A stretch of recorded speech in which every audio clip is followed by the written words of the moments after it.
YouTube, what's happening with it, man? Hey, look, man. You know the motto. If you can, man, go subscribe, like, share, hit me with a thumbs up. Let me know I'm kicking my stuff. This right here, I had a lot of people like, man, what's up with the Inglewood 13s and the NHPs? Like, how was it before the beef? Like, how was y'all relationship before it stemmed into a somewhat beef? So my analysis on the whole get down was before I was even from the turf, the homies from Inglewood, from like the families, I guess, the Centinela Park families, the neighborhood Power Rules, and the Queen Street Bloods. They already had an Inglewood relationship type of thing going on, homie. It wasn't probably heavily tough, but I heard them dudes had involvements with each other, homie. You know, the Inglewood 13s with all them four hoods, homie. And you know, they all, I guess they all went to Inglewood High School together and shit, homie. You know, from when I pick up from a few of my OG homeboys I holler at. And so my time coming on 89, 90 and shit like that. I remember on Hyde Park, the 500 block, like one of the main buildings, 625, one of the main buildings. I remember a few of them had resigned in there, had apartments in there. And at that time, Inglewood 13 hung with Culver Cities.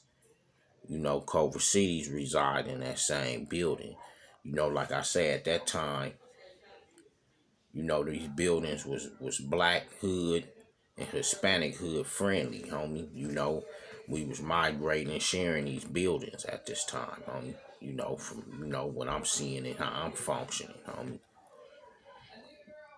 And the drift from there to drift into I'm from the hood, I'm going to school. A lot of your extracurricular activities on banging and catching up on extra street talk would be at school, homie. So I hung with the homie Gangster, Inglewood in peace, the homie Gangster from Inglewood 13, homie. Me and him was like this. His big brother is Big Psycho, Inglewood 13, homie. You know, and Big Psycho, he kind of had, when he was functioning, he kind of had like a little hands-on and know me from a kid coming up, homie. So I hung with Gangster at school, homie. You know, and at that time, the homies was just calling me Half. You know, Half. I had picked up on the name Half. But by me hanging with Gangster and having a brotherly love thing with him, he was like, man, just slap the Gangster on there, you know what I'm saying? So I adopted the Gangster and slapped it on the Half, so it became Gangster Half. So I kind of got my name, like I say in one of my stories, from the help of the Southside homeboy. His name was Gangster, and I fucked with him, so he like, man, just throw the Gangster on that motherfucker, so make it Gangster Half. So to dig more into to my era to get down functioning with them dudes, homie, they had a homie named Donut, Husky, Moreno, Corky, Scrappy. It was a few more of them, homie. You know what I'm saying? A few more of them, homie. You know that went to Crozier. I believe that was Crozier, homie. So like I said, I got a chance to see how they banged and how they functioned, homie. So I kind of adopted a little of their style, because that's where you be at school picking up on extra little bullshit and shit. So now I done linked it in. I fucked with the homie Gangster from Inglewood 13. took his name, slapped it on the half, made gangster half, picked up a lot of little stabs watching them fools banged out and talk that shit. So now now I'm moving into my hood again, homie. Back to the 500 block. Now my big homeboys, my big homeboy S Rock, my big homeboy GF Capone, Big B, gang of these other homies, they was, they be on the five circulating and shit. And like I said, we shared the building with them dudes, homie. So a lot of homies tattoos from the 80s, including myself, come from Inglewood 13s and Culver Cities, homie. They Penguin from Culver City, Moreno from Culver City. These dudes was mixed in with the I-13s and hung out, and which was our turf, but the Inglewood 13s reside on that side of town with us, so we shared that turf. That was all our turf. So the Culver City was welcoming our turf at that time, homie. So to go more into graphic details, we didn't never have no shit to where I remember the homies feeling like they want to bust on these motherfuckers, or hear the homies talking about they want to bust on them motherfuckers. Nor did I hear the homies feeling like the Inglewood 13s wanted to bust on us, or it was a threat. It wasn't none of that, homie. So, like I said, they tatted us. We shared 40 ounces. I remember motherfuckers passing 40 ounces with these motherfuckers. It wasn't none of this, that racial shit or nothing. It was like, hey, fool, pass the 40 ounce. And so we had passed brew. We would drink nitrate cherry Kool-Aid. Some of the Inglewood 13s would drink that shit, that with us, that nitrate and cherry Kool-Aid. And like I say, some of the names that I could remember being over there was Big Psycho. You had the homie Night Owl, the big homeboy Night Owl from Inglewood 13, Inglewood in Peace. You had a big homeboy Termite. You know what I'm saying? Then was like the main name, but it was a gang of more other homies. Like I said, Corky stayed over there. Was a few more homies and shit. And the homies drank with him, smoked weed with him, function with him. And they hung out with some of our older homegirls, which was our aunties and mamas and shit like that. They hung with them, and you can laugh and hang out all night, homie. So it was love, homie. It was love. And far as like us allying up, you might have had homies with personal relationships. Like I had a personal relationship with Gangster and a couple more. So you might have had homies that they leaned to us, or we leaned to them, and probably mixed our bangings up with one another at certain points in time, because that's how it was, back then. If we hanging with some I-13s and they enemies, Lennox or whoever came through, we was gonna get down with them, because we share the same hood. Motherfuckers come through pop and they ain't heated, and the homies heated, we gonna defend them. And then with some of them, they knew what time it was, who our enemies was. Cause I remember being on the block at one time.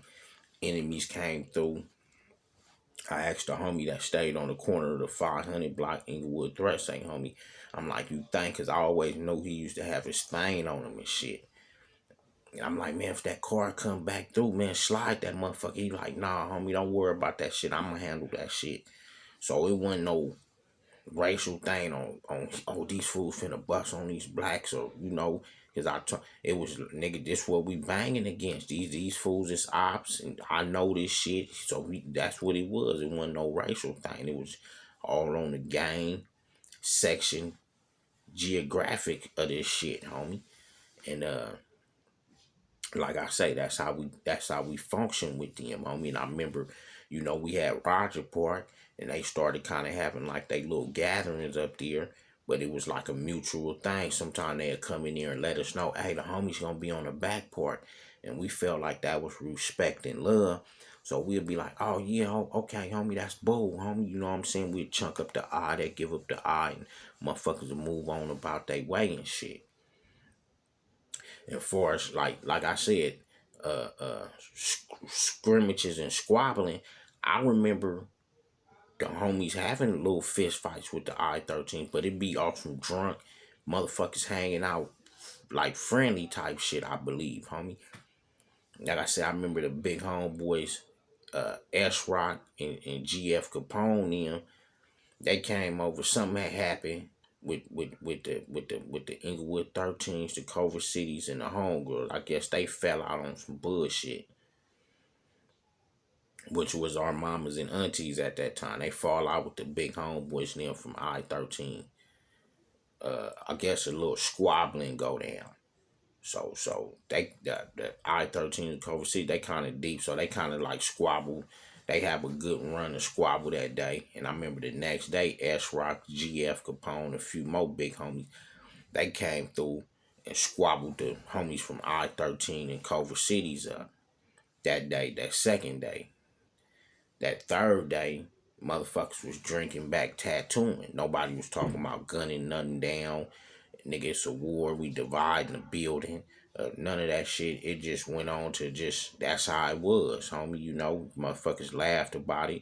It was over with, and it went into tattooings and gang talking, and more homies from Culver City coming through, more homies from I-13 there, and more neighborhood power rules and bloods that fucked with us coming through, and we motherfuckers socializing and hanging, homie. So that's how my era was with the Inglewood 13th that I could remember and recall. Like I said, we all had our different relationships. We all got our different analysis and opinion, but that's kind of like that's kind of like a solid one that I just hit with on how we functioned, homie. And then, like I said, later on during the years going into the late 90s, that's when other little things occurred with the younger generation, homie, that sent it into a spiral where they kind of fell out, homie. But see, they didn't have no, you got a couple young homies that probably went to school, but they didn't get a chance to bang with them fools, like not against each other, but against like outsiders. They didn't never get a chance to let the I-13 enemies be their enemies at one point, or let the Crip enemies be the I-13 enemies, and they kind of had to form the band together. This generation didn't have to do that, so for them to kind of learn each other and get an understanding, they had to scrimmage off amongst each other, bust at each other, try to hurt each other, and little shit like that. You know what I'm saying? So, right now, like I said, we did go through it, kind of with them, the younger generation. Not so much of a lot of OGs from our hood probably really didn't frontline it hell of a, as well as a lot of the Inglewood 13 OGs didn't probably get on the line and scrimmage it real hell of a, because of the back in the days connection we had with each other. So, a lot of us kind of just let the young generation feel themselves. And, we probably did have a few old heads like they did that was coming home from these jails or felt a certain way that kind of wanted to dibble dab in that shit. And then when you finally really get the reality of it, you say, man, that's some young shit. So that's kind of where the whole thing is right now. Dudes came to the table from both sides, try to, formulate a ceasefire thing, homie. It might have worked for a minute, but as it is right now, it's a beef with I guess with a ceasefire behind it, homie. So, you know, that's my analysis on us, the Inglewood neighborhood pop rules and the Inglewood 13s, homie. 89 on up. We're gonna be kicking G shit, not Ye shit, man. And you know what it is, man. Much love.